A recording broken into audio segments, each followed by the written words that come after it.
Good morning बच्चों। Good morning sir. कैसे हो? I am fine sir. बहुत बढ़िया। Yes sir. बहुत बढ़िया रहना भी चाहिए।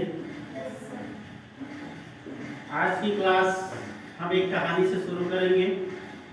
कहानी कुछ ऐसा है कि एक मोहन नाम का लड़का है और उसका एक पापा और एक मम्मी, मतलब उस परिवार में 3 सदस्य हैं। कितने सदस्य हैं? 3 सदस्य हैं। मोहन जो है वो अब बाजार जाता है और वहां से 6 केले खरीद के लाता है। कितना केला लाता है? 6 केला खरीद के लाता है और अपने घर में वो बांटना चाहता है। तो परिवार में कितने सदस्य हैं? 3। अब 6 केला खरीद के लाया है तो वो कैसे बांटेगा? निधि आप बताओ।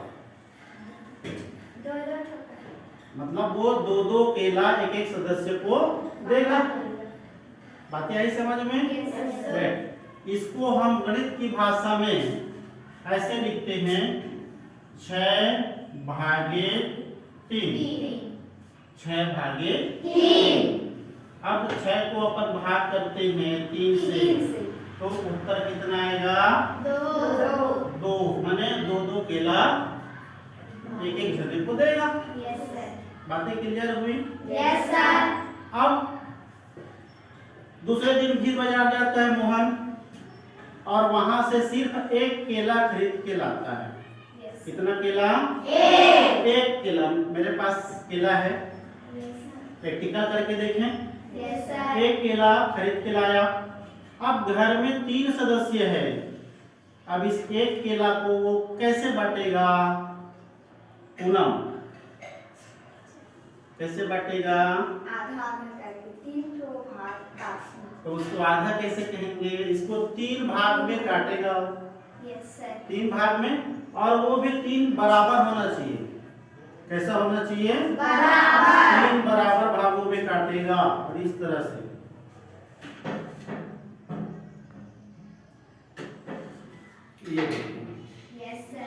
ये 3 बराबर भागों में काटेगा और एक एक को अपने, एक मम्मी को, एक पापा को और एक खुद के लिए बांट डालेगा। यहाँ पर ये सवाल आता है कि इसको कितना कहेंगे? इसको कितना कहेंगे? केला 1 खिलाया था, 1 केला, इसको भाग किया उन्होंने, 3 भाग किया ना। जब 3 भाग किया तो इस भाग को कितना कहेंगे? इस पूरे भाग का ये कितना भाग हुआ? नहीं जानते। इसी को अब भिन्न कहते हैं। क्या कहते हैं? भिन्न। और इसको जब लिखेंगे तो 1/3। क्या लिखेंगे? 1/3। कितना भाग हमने किया वो हमेशा नीचे में रहता है, जिसको हर कहते हैं ना। और ये हिस्सा, उसको पूरे में से ये हिस्सा जो हुआ उसको कहते हैं 1। ठीक है? तो इसको कहेंगे इस पूरे हिस्से का ना, ये पूरा 1 था पहले, इस पूरे का ये 1 हिस्सा कहलाएगा, क्योंकि हमने 3 भाग में पूरा किया है, 3 भाग में काटा है, इसलिए 1/3। अब 1/3 ही यहाँ पर भिन्न है। बातें आई समझ में? यहाँ पर हमने लिखा है भिन्न। भिन्न की अवधारणा को ही यहाँ पर स्पष्ट करना है। अब भिन्न है क्या चीज? तो भिन्न वह संख्या है जो किसी वस्तु या राशि के कुछ भाग को दर्शाता है। जैसे ये इस पूरे केले का तीसरे भाग को दर्शा रहा है, जिसको हम 1/3 कहेंगे, इसको भी 1/3 ही कहेंगे और इसको भी 1/3, क्योंकि 3 टुकड़ा हुआ है। बातें समझ में आई? Yes sir. अब इसको चित्र के माध्यम से अगर जानना चाहें तो चित्र में एक आयत है, मैं प्रैक्टिकल भी करके दिखाऊं। ये एक आयत है। Yes sir. कैसा है? आयत। आयत के आकार का है।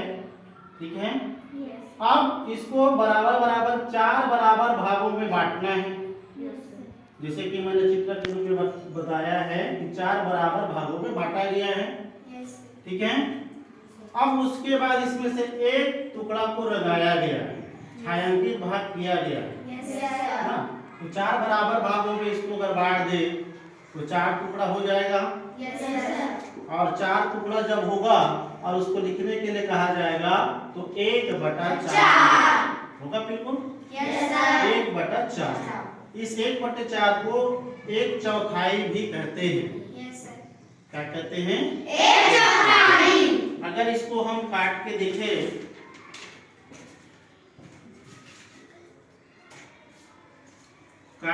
तो इस प्रकार से पूरा बराबर बराबर भाग हमेशा बराबर में ही काटना है। इसमें काटेंगे तो ये पूरे भाग का 4 बराबर भागों में काटना है।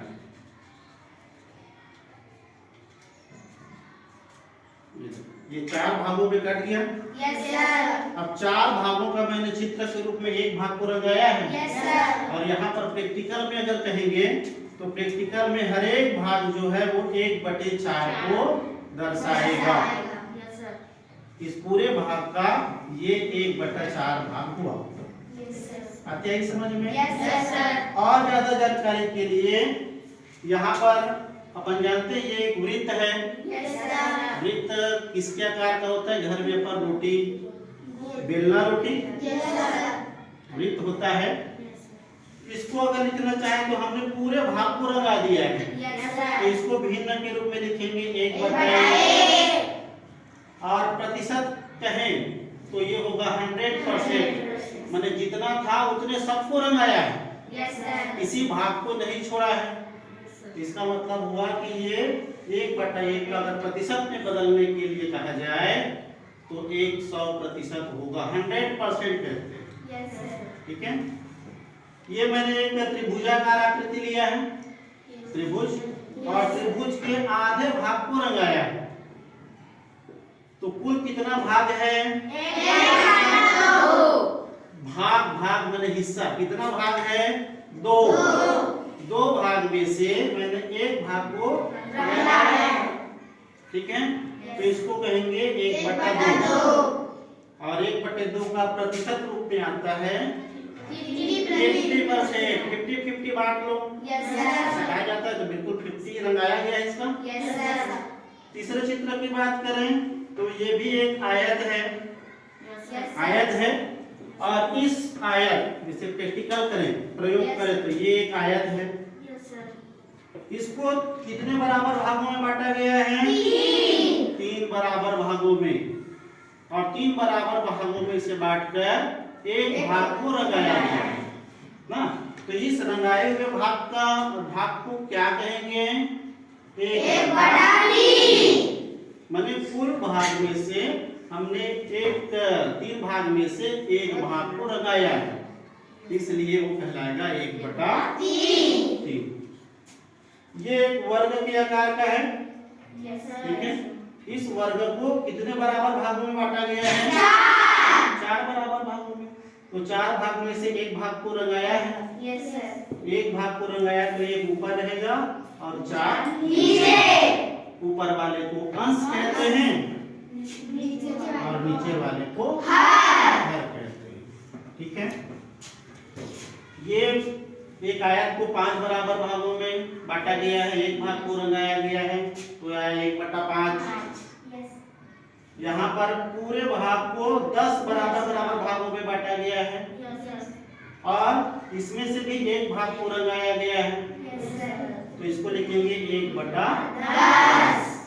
और ये 7वां नंबर का जो आकृति है वो इस पूरे आयत को 3 बराबर भागों में तो बांटा गया है, फिर इसके 2 भागों को रंगाया गया है, ठीक है। तो 2 भाग को रंगाया है, तो छायांकित भाग जो होगा वो ऊपर में होगा 2, और कुल भागों की संख्या 3, माने 2/3। और ये चौथा वाला एक रोटी के आकार का है, वृत्त है, इसको भी 4 भागों में पहले बांटे हैं, ठीक है। और 4 भागों में बांटने के बाद 3 भाग को लगाया गया। Yes, sir.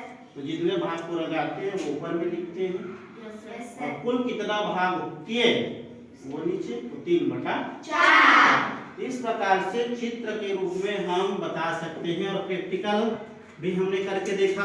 Yes, sir. ये एक आयत है, 3 बराबर भागों में बांटा, 3 बराबर भाग 3 हिस्सा हुआ है। Yes, sir. एक हिस्सा, दूसरा हिस्सा, तीसरा हिस्सा। इसमें से पहला वाला हिस्सा का क्या नाम होगा? 1/3. बिल्कुल होगा 1/3। आई बात समझ में? Yes, sir. ये हुई भिन्न को हम इस तरह से जान सकते हैं, समझ सकते हैं ना। सबसे ज्यादा अभी गर्मी के दिनों में कलिंदर आ रहा है। Yes, sir. मान लो अपन कलिंदर लिए Yes, sir. ना, और घर में हम मान लो सदस्य है 10, तो उसको हंसिया से या चाकू से काटते हैं। Yes, sir. काटते हैं तो कितना हिस्सा, कितना टुकड़ा करेंगे? 10. क्योंकि हम चानी कहते हैं ना उसको, चानी। Yes, sir. तो 10 चानी पहले करेंगे।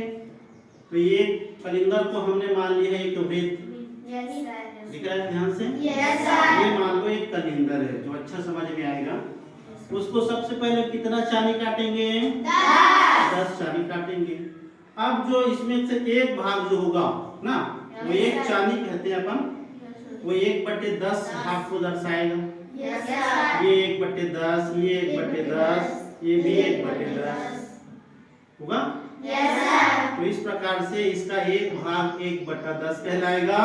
मान लो कोई 2 चानी पकड़ता है, Yes, sir. 2 टुकड़ा, Yes, वो sir. 2/10 होगा। Yes, sir. आगे बातें समझ में? Yes, sir. तो इस तरह से हम इस फोल्डर के भी माध्यम से भिन्न को समझ सकते हैं। बातें आई समझ में? Yes, sir. इसमें देखो फोल्डर इस प्रकार से हम बना सकते हैं। ये भिन्नों की समझ के लिए फोल्डर है। Yes, sir. और इसमें पूरे एक रोटी है समझो, और एक ही जने को देना है। Yes, sir. तो इसको कहेंगे 1/1। 1/1 का मतलब पूरा पूर्ण वस्तु। ठीक है, इस बार वाले फोल्डर में देखिए ये एक पूरा वृत्त है, उसको बीच से काटा गया है। तो ये 1/2 और ये भी 1/2। 1/2 का मतलब आधा, ये भी आधा, और आधा आधा को जोड़ दो तो ये पूर्ण वस्तु बनती है। Yes, sir. वही यहाँ पर बनाया गया है। एक और इस पर फोल्डर देखिए, एक पूर्ण गोला को, पूर्ण वृत्त को ना 3 बराबर भागों में बांटा गया है। शर्त वही है कि बराबर, जैसे हमने भी केला को 3 बराबर टुकड़ों में काटा था। Yes, sir. उसी प्रकार से ये जो एक वृत्त है, अपने घर की मान लो रोटी, बेलना रोटी है, Yes, sir. तो बेलना रोटी को भी हम 3 बराबर टुकड़ों में बांट के काट के बांट सकते हैं। 3 जने को अगर बांटना है तब की बात। Yes, sir. फिर इस पर एक फोल्डर है जो एक वृत्त है और उसको 4 बराबर भागों में बांटा गया है, Yes, sir. और एक एक भाग का नाम इसमें 1/4। 4. क्लियर हुई? Yes, चाहे sir. वृत्ताकार में चाहे वर्गाकार में, शर्त ये है कि बराबर बराबर हिस्सों में बांटना ही है। Yes. बातें क्लियर हुई? Yes, बातें sir. फिर इस तरह से, और इस प्रकार हम भिन्न की जो अवधारणा है ना, भिन्न की अवधारणा को हम समझ सकते हैं ना। बातें आई समझ में? Yes, sir. अब एक प्रश्न अगर पूछूं, जैसे कोई वस्तु है ना, एक वस्तु है, अब इसको मैंने 2 बराबर भागों में बांट दिया है। Yes, sir. तो ऐसा आप खड़े हो, स्टैंड अप। अब ये बताइए, ये जो पहला वाला भाग है वो कितना हिस्सा है? पूरे भाग का कितना हिस्सा है पहला वाला भाग? ये भाग ले रहा है 1/2। 2 भाग किया हमने। Yes, sir. तो ये भी 1/2 और ये भी 1/2 2. भाग में किए इसने। Yes, sir. 1/2 और 1/2। वेरी गुड, बैठिए। बातें क्लियर हुई? Yes, sir. ओके, ठीक। Yes, sir. बाकी बातें या बाकी जो अध्याय वो बाद में करेंगे।